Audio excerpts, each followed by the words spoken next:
मेरे प्यारे विवेकियंस, कैसे हैं आप सब। आशा करती हूँ आप सभी बिल्कुल स्वस्थ होंगे और घर पर अपने परिवार के साथ अच्छा समय बिता रहे होंगे। मैं आपकी रुचि मैम एक नए विषय के साथ एक बार फिर आपका हिंदी की कक्षा में स्वागत करती हूँ। आप अपने दिए गए कार्य का अभ्यास तो कर रहे हैं ना? ज़रूर कर रहे होंगे। तो आइए आगे बढ़ते हैं और शुरू करते हैं आज की कक्षा। पर पाठ शुरू करने से पहले आइए दोहराएं कि हमने कल क्या पढ़ा था। हमने कल पर्यायवाची शब्द पढ़े थे जिन्हें हम समानार्थी शब्द भी कहते हैं। जैसे सूरज को हम सूर्य या रवि भी बोल सकते हैं। नेत्र को हम आँख या नयन भी बोल सकते हैं। तो समान अर्थ देने वाले शब्दों को पर्यायवाची या समानार्थी शब्द कहते हैं। तो आज हम पढ़ेंगे सर्वनाम। तो प्यारे बच्चों, आज की कक्षा का उद्देश्य है सर्वनाम शब्दों को समझ पाना व उनसे जुड़े प्रश्नों के उत्तर दे पाना। तो आज की कक्षा शुरू करने से पहले अपनी हिंदी की पाठ्य पुस्तक में पृष्ठ संख्या 23 खोलें और आज की दिनांक डालें। भाषा की पहचान। सर्वनाम। नाम की जगह आने वाले शब्द क्या होते हैं? आइए कुछ वाक्यों को पढ़कर समझते हैं। कोयल खुशी से चहकते हुए बोली, मैं तुम्हारे जन्मदिन पर गाना गाऊंगी। इस वाक्य में मैं शब्द कोयल के लिए और तुम्हारे शब्द तोते के लिए प्रयोग किया गया है। आइए एक और वाक्य पढ़ते हैं। हम बैठने की जगह साफ कर देंगे। आपने पाठ तो पढ़ा है ना? बताइए ये वाक्य किसने कहा था? बिल्कुल सही, यह वाक्य मैना और गौरैया ने कहा था।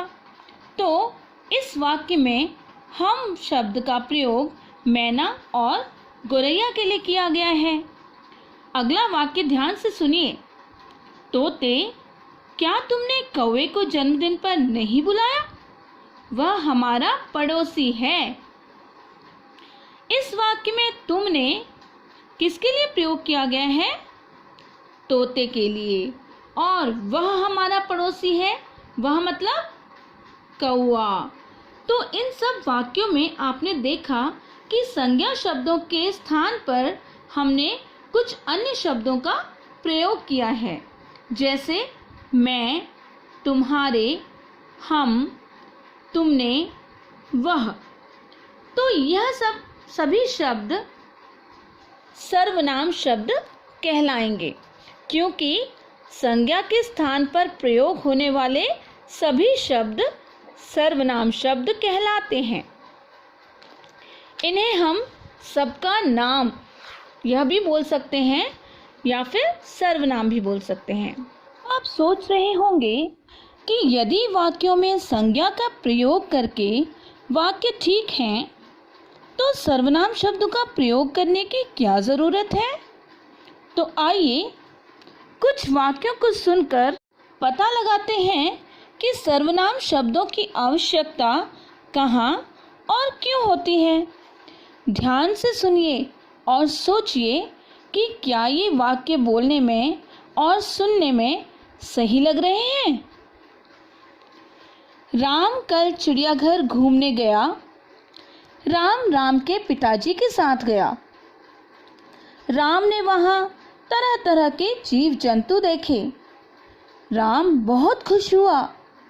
राम के पिताजी ने राम का पसंदीदा डोसा भी खिलाया। राम और राम के पिताजी को चिड़ियाघर घूमकर बहुत मज़ा आया।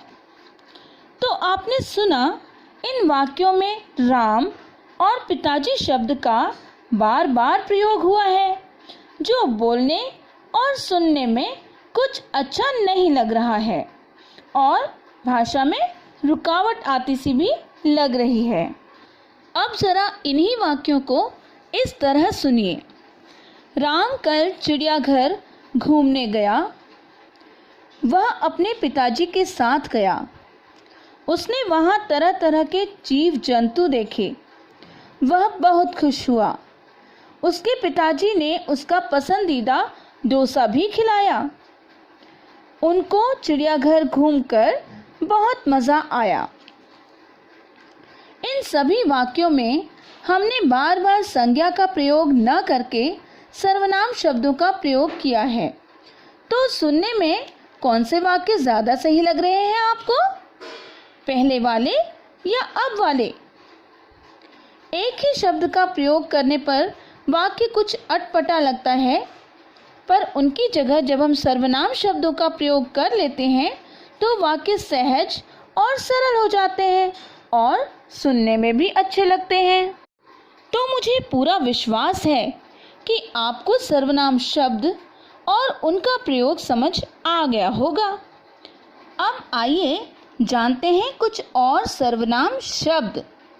मैं, मैंने, हम, हमें, तुम, आप, वह, उसे आदि। तो आज की कक्षा में बस इतना ही।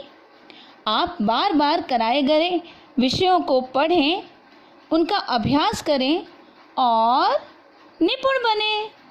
और अब बारी है गृह कार्य की। तो आज का गृह कार्य है, आओ करें 6, 7, 8, मेरी बारी 2 और 3। तो बच्चों, अगली कक्षा में फिर मिलेंगे।